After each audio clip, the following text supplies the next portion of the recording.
Hello friends, welcome to Unacademy. मेरा नाम लखविंदर कौर है और आज का जो सेशन हम लेने जा रहे हैं वो है आपके लिए प्रैक्टिस सेशन 3। ठीक है, ऑलरेडी मैंने सेशन 2 तक जो है वो ले लिया था और आज आपका प्रैक्टिस सेशन जो है वो 3 रहेगा। तो जो भी स्टूडेंट है वो इसको अच्छे से, इस सीरीज को अच्छे से ध्यान से देखेंगे। ये क्वेश्चन आपके लिए बहुत इंपॉर्टेंट है जीएस के, तो इनको आप अच्छे से कर लीजिए। तो आज आपको मैं थोड़ा सा अनअकैडमी के बारे में बता देती हूँ। जिन स्टूडेंट्स को नहीं पता है या जो हमारे चैनल पे नए हैं तो उन सभी को जो है पता लग जाएगा। तो अगर आपने अनअकैडमी एप्लीकेशन को अभी तक डाउनलोड नहीं किया है तो जल्दी से अनअकैडमी एप्लीकेशन को डाउनलोड कर लीजिए। यहाँ पे आपको अफोर्डेबल एंड क्वालिटी एजुकेशन जो है वो मिलता है। चाहे आप किसी भी डिफेंस एग्जाम की तैयारी कर रहे हैं, चाहे वो सीडीएस, एफकेट है, सीएपीएफ है, तो आपको यहाँ पे क्वालिटी और अफोर्डेबल एजुकेशन जो है वो यहाँ पे मिलेगा। साथ ही साथ मैं आपको बता दूं कि यहाँ पे आपको जो है 399 का, अगर आप पूरे साल का सब्सक्रिप्शन लेते हैं, पूरे साल का सब्सक्रिप्शन है 399 का, जिसमें आपको सारी की सारी जो क्लासेस हैं वो एक्सेस करने का मौका मिलेगा, जो कि स्पेशल क्लासेस हैं। ठीक है, 50+ जो है फुल लेंथ पेपर मिलेंगे, sectional and PYQ test series मिलेंगी, चैप्टर वाइज आपको प्रैक्टिस सेशन मिलेंगे और फ्री लाइव क्लासेस मिलेंगी बाय द टॉप एजुकेटर्स। तो अगर आप चाहते हैं कि जितनी भी स्पेशल क्लासेस होती हैं वो आप अनलिमिटेड टाइम तक देख पाएं, तो आपको ये 399 का 1 ईयर का लेना है सब्सक्रिप्शन, जिससे आप पूरी चीजें जो हैं ये सारी चीजें एक्सेस कर सकते हैं। नेक्स्ट आपको बता दूं कि आपके लिए अल्फा बैच जो है वो सीडीएस के लिए लॉन्च हो चुका है। तो जो भी स्टूडेंट है जो सीडीएस के लिए प्रिपेयर कर रहे हैं तो वो इस बैच को जो है वो ज्वाइन कर लेंगे। और साथ ही साथ ये पूरा कंप्लीट कोर्स रहेगा, जिसमें देखिए डिफरेंट एजुकेटर्स हैं डिफरेंट सब्जेक्ट के, और अक्टूबर ऑफ 13 से ये जो बैच है वो ऑलरेडी स्टार्ट हो चुका है। तो आपको कोई भी जो है ऐसा नहीं होगा कि क्लासेस दोबारा नहीं मिलेंगी, तो आप बाकी क्लासेस रिकॉर्डेड देख सकते हो। जो आगे की क्लासेस होंगी तो उनको आप लाइव देख सकते हो। ठीक है, तो इसमें इंडिया के बेस्ट टॉप एजुकेटर्स है, तो अगर आप एनरोल करते हो तो आपकी सीडीएस की तैयारी बहुत ही अच्छे से हो जाएगी। साथ ही साथ यहाँ पे वीर सीएपीएफ बैच है, जो कि सीएपीएफ कैटेगरी के लिए है। जो भी स्टूडेंट सीएपीएफ के लिए प्रिपेयर कर रहे हैं तो ये भी पूरा कंप्लीट बैच कोर्स रहेगा, और इसमें भी देखिए सभी डिफरेंट एजुकेटर हैं। और अक्टूबर 20 से ये हाल ही में अभी स्टार्ट हुआ है। तो अगर आप एक विजन देख रहे हैं सीएपीएफ की प्रिपरेशन के लिए तो जरूर इस बैच को लीजिए और अपनी सीएपीएफ की प्रिपरेशन के लिए अपने तैयारी को आप बेहतरीन बना सकते हैं इंडिया के टॉप एजुकेटर्स के द्वारा। और सभी स्टूडेंट्स को मैं बता दूं कि अगर आपको चाहते हो, ठीक है, कोई भी सब्सक्रिप्शन लेना किसी भी कैटेगरी में, तो आप हमारा जो कोड है करियर स्टडी लाइव, इसको जरूर जो है यूज कीजिए। इससे आपको बहुत बेनिफिट होगा। बेनिफिट क्या होगा कि जो भी उस टाइम डिस्काउंट चल रहे होंगे, ये हमारा कोड है करियर स्टडी लाइव और बीच में कोई भी स्पेस नहीं है। तो अगर आप इस कोड को यूज करेंगे तो आपको जो है डिस्काउंट्स मिलेंगे, सो दैट आपका अमाउंट जो है फीस का वो थोड़ा सा रिड्यूस हो जाएगा। तो जरूर इस चीज को नोटिस रखिए और जरूर जो है कोर्स लेते टाइम जो रेफरल कोड है उसको जरूर यूज कीजिए, सो दैट आपको थोड़ा सा डिस्काउंट मिल जाए। सो ये थे अनअकैडमी के बारे में। तो आज का प्रैक्टिस सेट जो है 3 हम स्टार्ट करते हैं। Let's start the session. तो चलिए फर्स्ट क्वेश्चन की तरफ बढ़ते हैं। तो सबसे पहला जो हमारे यहाँ पे क्वेश्चन है वो है, who among the following was the first governor general of India. तो इंडिया के फर्स्ट गवर्नर जनरल जो थे वो कौन थे? आपको पता है कि अभी तो क्या है हमारे इंडिया में, ठीक है, इंडिपेंडेंट जो है हमारा इंडिया हो चुका है, तो अभी प्रेसिडेंट है, प्राइम मिनिस्टर। लेकिन पहले क्या था, इंडिपेंडेंट नहीं था, ब्रिटिशर्स के अंडर था। तो इसलिए वहां पे जो गवर्नर जनरल होते थे, ब्रिटिश गवर्नर जनरल होते थे, वो हमारे इंडिया पे रूल करते थे, एक तरह से एडमिनिस्ट्रेशन करते थे और पूरा का पूरा सिस्टम चलाते थे। तो इंडिया में फर्स्ट गवर्नर जनरल जो थे वो कौन बने थे, जिन्होंने ये सारा कार्यभार जो है सिस्टम एस्टेब्लिश किया, जिन्होंने फर्स्ट टाइम संभाला? तो उनका नेम जो था वो था लॉर्ड विलियम बेंटिक। ठीक है, B answer will be the right answer. ठीक है, लॉर्ड विलियम बेंटिक जो थे वो first governor general of India जो थे वो यहाँ पे थे। नेक्स्ट अगर हम क्वेश्चन की बात करें, which one of the following is not a constituent of biogas. आप सभी ने बायोगैस के बारे में सुना होगा जरूर, ठीक है। और बायोगैस बहुत ही अच्छी होती है नेचर के लिए, क्योंकि इससे पॉल्यूशन उस तरह का नहीं होता जो कि नेचर को हार्म करे। तो बेसिकली हम देखें तो बायोगैस में कौन सा कॉन्स्टिट्यूएंट जो है इनमें से नहीं होता है, ठीक है। तो अगर हम बायोगैस की बात करें तो उसमें 3 मेन गैसेस होती है, और वो गैसेस है methane, carbon dioxide and hydrogen. तो ये जो है वो मुख्य गैसें हैं आपके बायोगैस में, ठीक है। तो यहाँ पे अगर हम यहाँ पे देखें तो बायोगैस में मीथेन, कार्बन डाइऑक्साइड, हाइड्रोजन जो है वो मेन कॉन्स्टिट्यूएंट है। तो कौन सा कॉन्स्टिट्यूएंट नहीं है, तो यहाँ पे आप देख ही पा रहे होंगे कि नाइट्रोजन जो डाइऑक्साइड है that is not the main constituent of biogas, ठीक है, वो नहीं होता है। बाकी सारे जो है वो इसमें मीथेन भी है, हाइड्रोजन भी है और कार्बन डाइऑक्साइड भी होती है। और कई बार क्या होता है, क्वेश्चन हम जल्दबाजी में पढ़ते हैं पेपर में, नोट तो हम इग्नोर ही कर देते हैं और हम सोचने ही लग जाते हैं, उसमें हमारा टाइम भी वेस्ट होता है कि ऐसा कौन सा कॉन्सेप्ट। क्योंकि आप ये देखोगे कि जिस भी स्टूडेंट ने बायोगैस के बारे में पढ़ा होगा तो उसके मेन है ही ये constituent methane, hydrogen, carbon dioxide.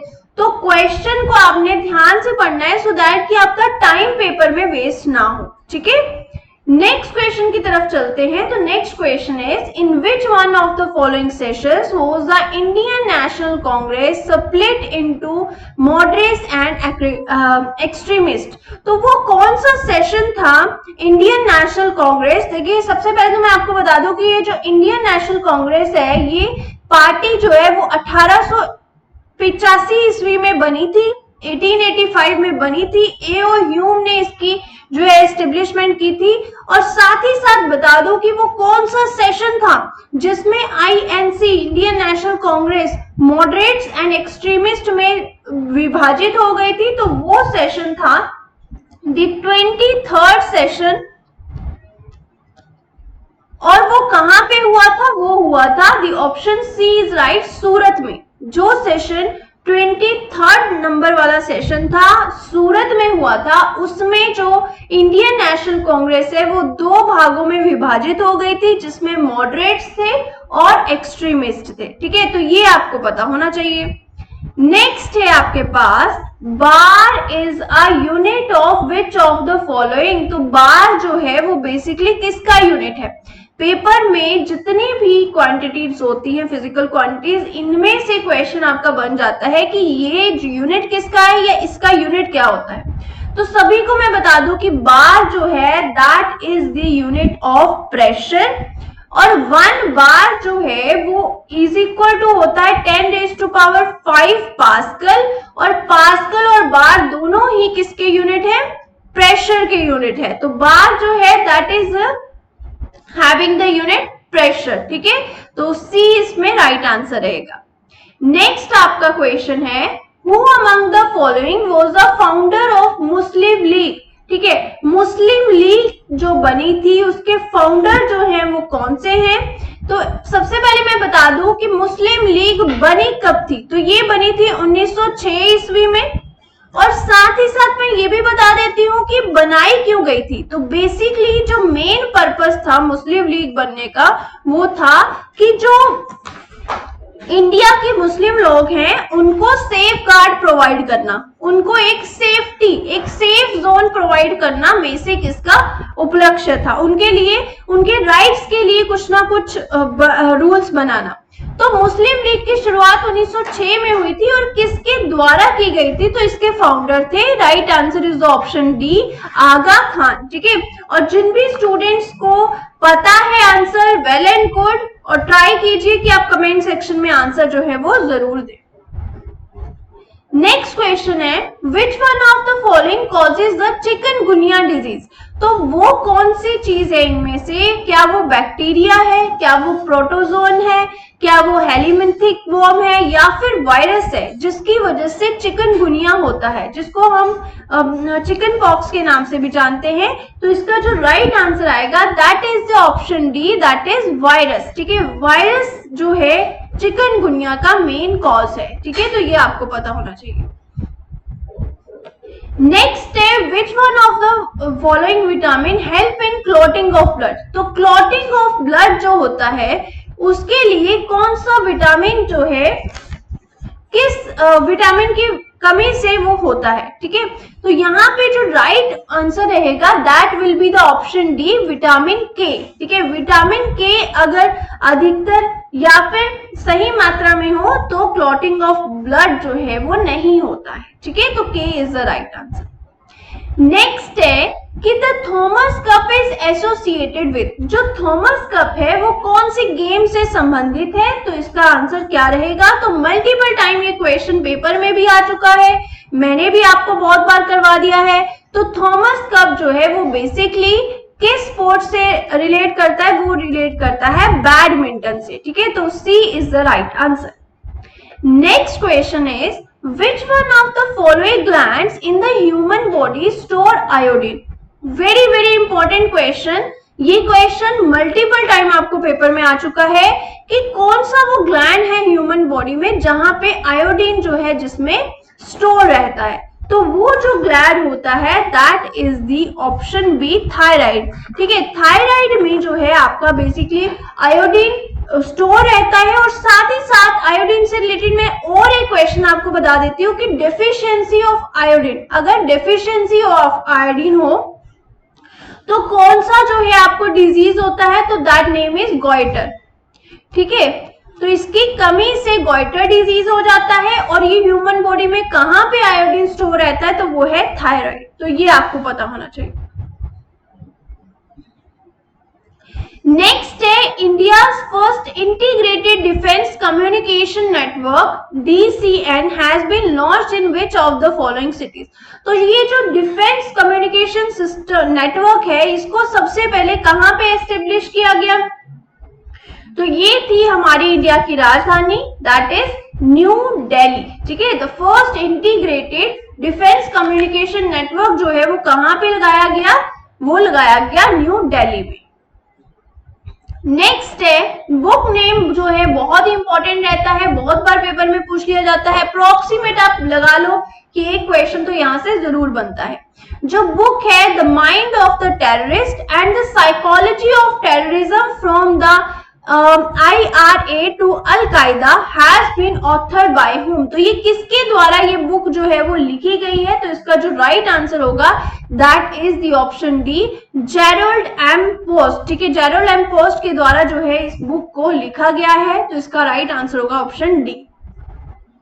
Next है graphite is used in the nuclear reactor for, ठीक है, जो ग्रेफाइट है उसको as a nuclear reactor use करते हैं। न्यूक्लियर रिएक्टर मींस कि कोई भी केमिकल रिएक्शन हो रहा है तो उसको बेसिकली उसकी स्पीड को तेज करने के लिए या उसको मोर रिएक्टिव बनाने के लिए हम जो है इसको यूज करते हैं।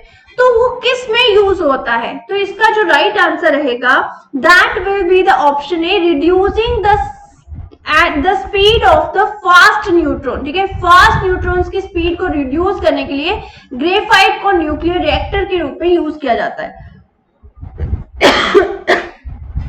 जो ग्रेफाइट ब्रिक्स है वो बेसिकली यूज की जाती है as a moderator to reduce the speed of the neutron. Next है which of the following is not an antibiotics, तो आपको इसमें बताना है कौन सा एंटीबायोटिक जो है वो नहीं है, तो यहाँ पे जो राइट आंसर आएगा that is the option D, aspirin जो है वो इनमें से एंटीबायोटिक नहीं है, बाकी इसके अलावा जो है पेनिसिलिन हो गया, स्ट्रेप्टोमाइसिन हो गया, माइफेनिसिलिन हो गया, तो ये एम्पिसिलिन हो गया, तो ये सारे के सारे एंटीबायोटिक हैं, लेकिन एस्पाइरिन जो है वो इसमें से एंटीबायोटिक नहीं है। Who among the following is the author of the book The Namesake, ठीक है, The Namesake, I guess ये this name is Namesake, तो Namesake जो बुक है इसके ऑथर कौन है, तो इसका जो राइट आंसर होगा 14 का दैट इज दी झुम्पा लहरी, ठीक है, झुम्पा लहरी जो है उनके द्वारा इस बुक को लिखा गया है। Who among the following is not the member of Constituent Assembly, तो आप सभी को पता होगा कि जब हमारे इंडिया को कॉन्स्टिट्यूशन बनना था तो उससे पहले कॉन्स्टिट्यूएंट असेंबली को बनाया गया सो दैट कि जो भी कॉन्स्टिट्यूशन बने तो वो अच्छे से ड्राफ्ट हो और साथ ही साथ वो अलग अलग कंट्री से जैसे लिया गया है तो उस हिसाब से उसको बनाने के लिए जो कमेटी बनाई गई उसका नाम रखा गया कॉन्स्टिट्यूएंट असेंबली। तो कौन सा मेंबर जो है वो कॉन्स्टिट्यूएंट असेंबली का मेंबर नहीं था, तो इसका जो राइट आंसर आएगा दैट इज लोकनायक जयप्रकाश नारायण। तो ये इसके मेंबर नहीं थे। इसके अलावा सरदार वल्लभ भाई पटेल, आचार्य JB कृपलानी और KM मुंशी, ये सभी जो है वो कॉन्स्टिट्यूएंट असेंबली में थे जिन्होंने कॉन्स्टिट्यूशन को बनाया। ठीक है, अलग अलग कंट्री से अलग अलग जो हमने चीजें देखी उनको मॉडिफाई किया और फिर हमारे इंडिया के लिए बनाया। ठीक है, और ये कॉन्स्टिट्यूएंट असेंबली जो है वो 1946 में जो है वो बनाई गई थी। ठीक है, तो ये आपको पता होना चाहिए। तो ये सेशन जो है हमारा यहीं पे खत्म होता है। आई होप कि सभी के लिए सेशन जो है वो बेनिफिशियल रहा होगा और आपको कुछ भी डाउट हो कमेंट सेक्शन में पूछ लीजिएगा। So thank you so much and have a very nice day.